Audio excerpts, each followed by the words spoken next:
The second thing that's becoming a little encouraging really has to do with some fairly fundamental shifts in global economic relations.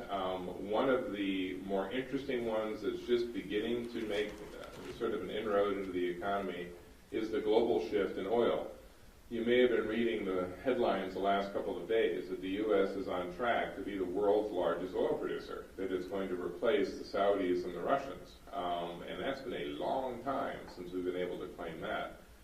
The developments in the Dakotas and in Montana and elsewhere in the country has suddenly made us a serious oil player. As recently as 2005, we imported 60% of the oil that we use.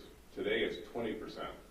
So we have radically changed our relationship to oil.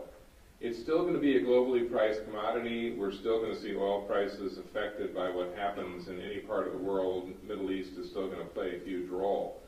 But the leverage that the oil-producing nations used to have is now significantly weakened, because if you get a country that decides to embargo, be it Iran or somebody else, 10 years ago, we would have had not a lot of options. And now we'd be looking at them going, go right ahead. We get our oil from the Dakotas.